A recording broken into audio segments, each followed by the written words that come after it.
Hello विद्यार्थियों, आज अपन पढ़ेंगे शिक्षा का अधिकार। शिक्षा का अधिकार कई शिक्षक भर्तियों में विशेष रूप से पूछा जाता है, जैसे एचएम हो, रीट हो, फर्स्ट ग्रेड हो या थर्ड ग्रेड हो, और अन्य नागरिकों को भी इसके बारे में जानकारी होना जरूरी है। ये 1 अप्रैल 2010 को लागू हुआ, कश्मीर को छोड़कर पूरे भारत में। राजस्थान राज्य ने इसको लागू किया 29 मार्च 2011 को संशोधित पारित किया, जो 1 अप्रैल 2011 से राजस्थान निःशुल्क व अनिवार्य बाल शिक्षा अधिकार नियम 2011 के नाम से लागू किया गया है। अब इसमें अपन पढ़ेंगे, कुल अध्याय 7 हैं, इसमें कुल धाराएं 38 हैं, अनुसूची 1 है और सबसे बड़ा अध्याय 4 है।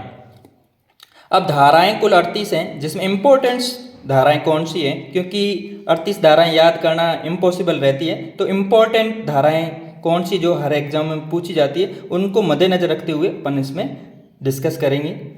पहली धारा है, ये 1 अप्रैल 2010 को जम्मू कश्मीर को छोड़कर लागू किया गया था, लेकिन ये मदरसों और वैदिक पाठशालाओं में लागू नहीं किया गया था। इनको 1 अप्रैल 2010 को लागू किया गया, ये धारा 1 में बताया गया है। विशेष रूप से थोड़ा कभी कभी पूछा जाता है कि कहाँ लागू नहीं किया गया, तो मदरसों और वैदिक पाठशालाओं में ये लागू नहीं किया गया। अब उसके बाद आती है धारा 3। धारा 3 में बताया गया 6 से 14 वर्ष तक का बालक शिक्षा प्राप्त करेगा, उसकी व्यवस्था सरकार करेगी। और धारा 4, आयु के अनुसार, जैसे 10 वर्ष का बालक होगा तो 5वीं में बैठेगा सीधा। और आपको पता ही है, तो आप इस तरह आयु यदि 12 वर्ष का हो तो कौन सी कक्षा में बैठेगा, तो इसके निकालने के लिए मैं कहता हूँ कि पहली में वो 5 साल का बैठेगा, तो उस हिसाब से वो 10 वर्ष का तो 5वीं में बैठेगा। तो इस तरह किसी भी आयु का पूछे तो आप बता सकते हो, ये आयु के अनुसार ये धारा 4 में बताया गया है। अब धारा आती है 6 में बताया गया है कि विद्यालय की स्थापना, यानी 1 किलोमीटर से 1.5 किलोमीटर तक प्राथमिक विद्यालय का होगा और 2 से लेकर 2.5 किलोमीटर में उच्च प्राथमिक विद्यालय स्थापित किया जाएगा। ये धारा 6 में बताया गया है। अब धारा 7 में वित्तीय आवंटन से संबंधित है। पूर्वोत्तर को छोड़कर वित्तीय आपद का 60-40 होगा और पूर्वोत्तर राज्यों के लिए 90-10 का है। कभी कभी पूछा जाता है पूर्वोत्तर राज्यों के लिए कितना है वित्तीय आवंटन, तो 90-10 है। अब अपन धारा 12 की बात करेंगे। धारा 12 में बताया गया 25% सीटें रिजर्व रहेगी, जो निर्धन गरीब बच्चों के लिए होगी। पहले ये लागू हुआ था उस समय इसकी 2 लाख से कम आयु वाले अभिभावकों के बच्चे वहाँ इसके तहत लिए जाएंगे, लेकिन अब ये 2.5 लाख तक इसका एज बढ़ा दी गई है संशोधित में। और धारा 13 में प्रवेश के लिए कोई शुल्क नहीं लिया जाएगा। जब भी आप बच्चे को प्रवेश दिलाओगे तो कोई शुल्क नहीं लिया जाएगा, ये धारा 13 में। और धारा 16 में ग्रेड का प्रावधान है, यानी उनको फेल नहीं किया जाएगा, लेकिन अब थोड़ा संशोधित हुआ है, जिसके तहत 5वीं और 8वीं में फेल किया जा सकता है। ये राज्य सरकार पर डिपेंड है।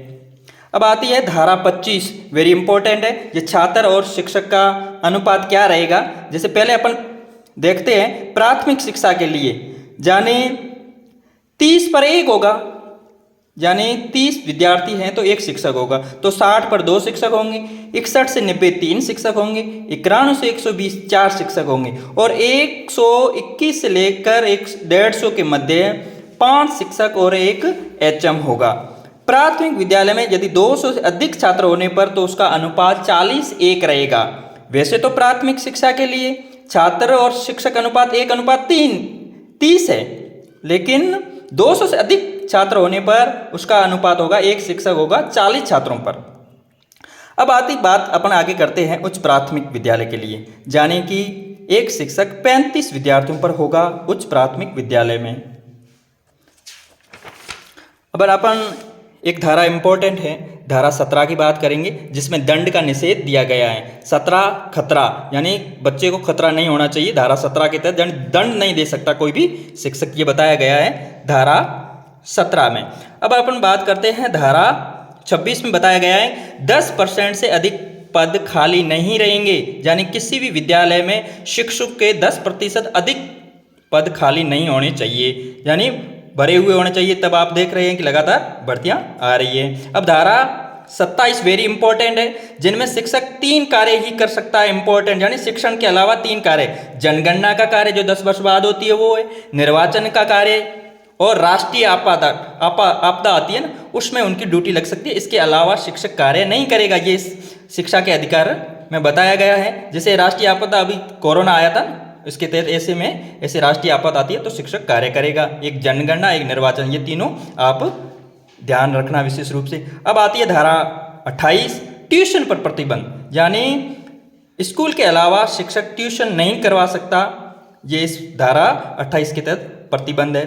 अब अनुसूची 1 में क्या क्या वर्णित है, वो प्राथमिक कक्षाओं के लिए संपूर्ण व शिक्षण दिवस 200 दिन होगा, यानी पूरे वर्ष में 200 दिन उनका शिक्षण व्यवस्था होगी, और घंटे 800 घंटे, शिक्षण व्यवस्था 800 घंटे होगी पूरे वर्ष में, और 200 दिन होगा। और उच्च प्राथमिक विद्यालय के लिए 220 दिन और 1000 घंटे। तो आप एक थोड़े शॉर्ट में बना लेना, प्राथमिक के लिए 200 दिन और 800 घंटे, और उच्च प्राथमिक के लिए 220 दिन और 1000 शैक्षणिक घंटे।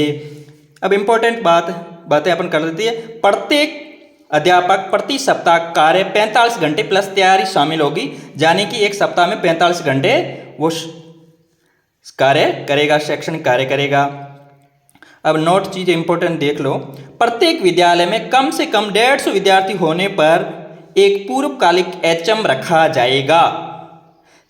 शिक्षा का अधिकार अधिनियम 2009 की धारा 1 के तहत राज्य की घोषित शैक्षणिक या शैक्षिक प्राधिकारी संस्था SIERT होगी। अलग अलग राज्य के लिए अलग अलग होगी, लेकिन राजस्थान के लिए जो SIERT इसके लिए इस प्रावधान के लिए उसको घोषित किया गया है राजस्थान सरकार ने, जो उदयपुर में SIERT उदयपुर में स्थित है। अब ये भारत के संविधान संशोधन के तहत 86वें संविधान संशोधन के तहत 2002 में लागू किया गया था, जिसमें आपके संविधान के भाग मूल अधिकार, जो संविधान का भाग है 3 अनुच्छेद 21A, कभी कभी पूछ जाते हैं जो मौलिक अधिकार तहत, तो यहाँ शिक्षा का अधिकार वर्ण कहाँ है, तो 21A या 21A में वहाँ लिखा हुआ है the right of children to free and compulsory education act 27 अगस्त 2009 को अधिनियम पारित किया गया। ये यानी कि 27 अगस्त 2009 को अधिनियम पारित किया गया। विकलांगों के लिए मुक्त शिक्षा की उम्र 6 से 18 साल रखी गई है, और अन्य बालकों के लिए 6 से 14 वर्ष की व्यवस्था की गई है, लेकिन विकलांगों के लिए जो इसकी आयु है 6 से 18 तक रखी गई है, ये विशेष ध्यान रखना।